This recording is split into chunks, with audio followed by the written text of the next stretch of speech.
the medicine videos that Rakesh sir took were really, really good. For me, like that had become more like it was a leisure. Like I used to not get tired watching Rakesh sir. So I used to see like a lot of medicine videos as much as I can. Even in my free time, I used to watch just medicine videos. So over 4-5 months, I kept doing this. I kept giving this, and towards June, I was maybe able to complete a majority of the modules, maybe 680 modules of question bank I was able to complete, and videos maybe around 50 to 60% of the videos I was able to do. Hi everybody, my name is Aditya Narayan. I'm a student from Kasturba Medical College, Mangalore, and I've been a Marrow Plan C user since December 2018.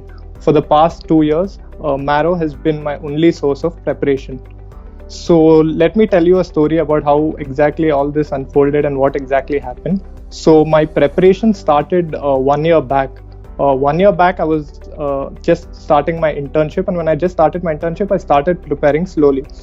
So the first thing I did was I started using Marrow Notes. So now this is a very controversial topic, and everyone keeps asking questions, and no one is really sure what to do. So what I really suggest is that you should follow something that is really individual for yourself. Like for me, I'll give you an example. Like for me, I find it very difficult to write down when someone is talking because I'm a very slow writer. Plus my handwriting is not very good. So I find it very difficult to read if someone has actually written anything, or if I've only written anything, I find it difficult to read it. So for me, Marrow Notes that way has been an absolute blessing. So I started using Marrow Notes and started preparing during my internship. I used to watch a very few videos during my internship and read a few as much as I could, like maybe 2 or 3 hours a day. I used to read and watch notes. So maybe towards the end of internship, I'd done maybe just about 30% of the total required syllabus and a very, very few modules of question bank. So when I appeared for NEET 2020, it came as an absolute shock to me because I realized I just wasn't able to, even though I had some idea regarding the theory, the questions, I just was not able to solve them. So that's when I realized that my primary weakness is question bank, and that is something like I want everybody to realize that doing questions and how important it is, and how like that should define your entire basis of your preparations, questions. So just after NEET and when my internship got over, in March I had to start afresh and decide what's going to happen. So I started preparing for the mid-year exams since March, and so my strategy since March was always doing theory and question bank side by side. So what I used to do is daily I used to read my Marrow Notes, and I used to watch videos for the questions. I found it really difficult to understand from the notes. For example, there can be topics which are purely conceptual, like vocal cord palsies, or a lot of these astigmatism, and a lot of these topics can't be understood from just reading. So I used to watch videos for that, and so at the end of it, I would cover maybe per subject, maybe just around 50 to 60% of the videos, not all of it. And what I used to do is I used to devote equal time for videos and studying and question bank. So in a day, if I would study for maybe 6-7 hours, I used to make sure I solve a good chunk of question bank for maybe 4 or maybe 3 or 4 hours. So that is really important.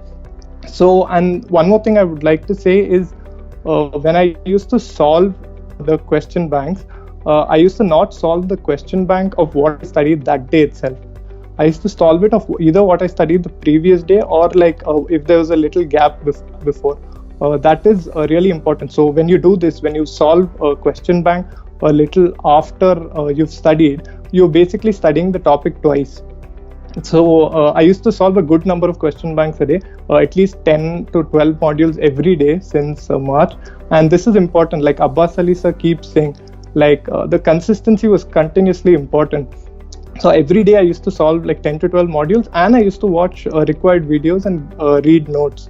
So yeah, my favorite videos in Marrow were radiology and medicine, actually, because the way radiology videos are made is such that it's an entire revision of the entire topic. At the end of it, with all the images and animation modules, you become really confident with the topic as a whole when you finally read the radiology videos. So I used to love the radiology videos taken by Mayur sir. Coming to the next thing, regarding revision. So this is a very short time. So regarding revision, what I used to do primarily is every day night, like once I finished my studying and question banks for the day, really late in the night, maybe 1 hour before sleeping, I used to study one topic, like one purely conceptual topic, like one that requires like for example formulas, or in community medicine, or like the three-step rule in ophthalmology, or maybe some graphs in physiology. I just used to study those, and I used to solve one custom module of 50 questions with a random hashtag. Like some days I used to do slides, some days I used to do just AIMS questions. So that way these custom modules really helped me a lot, because every day I used to solve 50 custom modules just before sleeping. And I used to not worry too much about the score I used to get in that or anything. I just used to solve it like just as a leisurely, like just before sleeping. So that really helped me a lot. Then the next thing I'd like to talk about is grant test. So maybe over the course of my entire preparation, I was able to give maybe 6 or 7 grant tests. So these, I mean, every time a test was live, I would attempt it. So this is really important. It's always good to give a test when it's live, because it shows you your preparation like currently with respect to everyone else. So I used to give grant tests live every time they used to take place, and I used to also give subject-wise tests live. So thing is, even if I prepared or not prepared, I still used to go ahead and attempt the subject-wise test, because it's really important to know where you stand.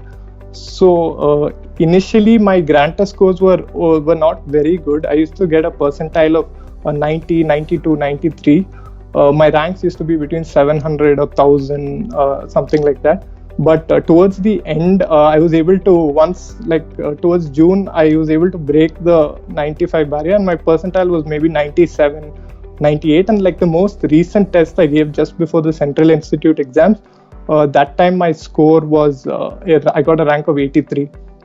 So that really gave me some confidence, with which I went to the central exams. Now, just one more story I'd like to share with you about what happened to me with the AIMS exam. So the thing, I'd studied really hard for like 5-6 months, but like just before the AIMS exam, like maybe 3 or 4 days before the AIMS exam, I started getting really nervous, and my confidence started like really going low. And I started, every day I used to worry about the consequences. Like that used to constantly eat my mind. Like suppose this doesn't happen, I don't think I'll get it this time. Everyone has studied more than me. I used to worry about the consequences constantly. So for 3-4 days before the exam, my state of mind was not good. Even the morning of the AIMS exam, I was not in a good state. So this was one mistake I made. And the second mistake I made while just before giving the AIMS exam was I'd come with a preconceived notion that I'm going to solve like maybe 194 or 200 MCQs. Like there's 200 questions, I'm going to solve 194 irrespective of difficulty, because to get into a central institute, you need to get like top. It's either all or nothing.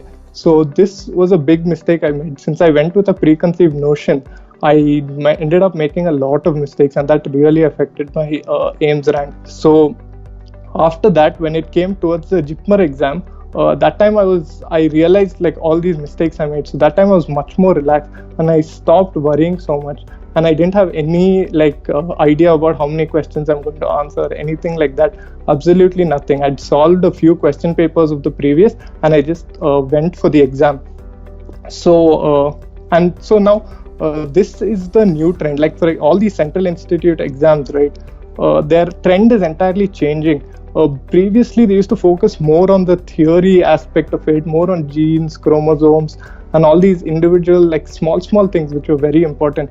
But now the trend has drastically changed. Now almost every question, they try to put it into a scenario, like a scene, and the options are usually like decisions. So you have to make decisions. So this way, I think Marrow really helps, because only when your understanding for the topic is completely thorough will you actually be able to answer those questions. It doesn't depend on how many times you've read the notes. Like that won't change your answer to the question. But the first time, if you've thoroughly grasped the topic as a whole, then you can definitely answer these questions. So that is important. So the entire pattern has changed. So I really think more than your notes and revision, doing questions is an absolute must. Doing questions is very, I can't even begin to emphasize how important it is to do questions, because new questions are being created every day for these exams. and it's getting much and much tougher. So what Marrow is doing is absolutely perfect. Like they spend a lot of time in teaching like these like no teacher will ever spend this much amount of time to teach like a single topic. So that way Marrow has really changed the entire approach to like medical education as a whole. So this is something I'd like to share, and luckily my JIPMER like went really well, because I didn't have any preconceived notion. So I ended up leaving maybe 26 questions, and so that turned out to be really good for me, because many of these exams now they have these type of questions where there's no actual answer to it. Like they put it there for you to leave it, like you've meant to leave it. So these you have to go more of your strategy shouldn't be pre-planned, it should be created at that second. That is what I'm trying to tell all of you. So this was my story regarding how I went through with this entire set of exams. And so this is what I want to tell all of you, like don't count yourself out. Like if I had a bad rank in NEET and I was not happy, but I mean I knew like everyone else was studying and the competition out there is, I know how tough it is. So you should never count yourself out. Like you should just believe in yourself and push yourself harder. You should push yourself to the limit. Like you should every day break your barriers and test new boundaries every day. And if you keep doing that, and if you do that every day, like you'll definitely good things will happen to all of you. Okay, so thank you everyone. This was my story regarding my source. My actually Marrow is a huge source as itself. Like if you ask, did I use different sources for different subjects? I did not, because Marrow itself has so much content. Covering two sources, I feel is absolutely like you'll end up in a disaster, because it's really difficult to itself cover Marrow itself. And the good thing about Marrow, what I'd like to say is, it's very well updated. Like the information you get in Marrow is up to date. They change the pearls or respective question banks every day, so that like you make sure like your knowledge is exactly updated. So that really helps. So that way I feel Marrow does definitely have an advantage over everything else. Did I see all videos? No, I did not see all videos actually. I saw videos for the topics I didn't understand through notes, and that is also something personal. You're at the end of the day, the thing is you have to be confident in every topic that you study. That is important. I can't tell you which videos I saw and which I didn't see, because it differs from person to person. Just at the end of the day, if you're confident in the subject, and you should be able to answer any question put at you through that subject. Also, suggestions for people who are still in third year, fourth year, or whatever, second year, whenever you start preparing. The suggestion I have is first start to build your basics. Like it's definitely Marrow helps with the building your basics really well. But apart from that, you should also go ahead and read all your standard textbooks, because you'll never get a time to read those textbooks. And the reason they're standard textbooks is they explain everything really well. So I suggest everyone read the standard textbooks definitely. And then with that side-by-side Marrow, if you do, like, then you will become unstoppable. And regarding all the three central exams, now are pushing to have a similar pattern of questioning. So before you used to see, like, JIPMER used to be a purely theoretical paper. PGI used to go in detail. There used to be not many questions, not many clinical scenarios. They used to take one topic and dissect it thoroughly in PGI. And AIMS used to give a complete googly of the question. Like they used to twist it and turn it and give. But what is happening now is, from this year especially, all three exams are going more in favor of one standard pattern of asking questions. Like all three of them go more in favor of clinical scenarios and decision making. They want to test your aptitude and your knowledge side by side. So for that, building those level of concepts, only listening to classes and learning about other people's experiences and experiencing it for yourself, either through your hospital rounds, posting, anything, that really makes a difference. Thank you. God bless everyone.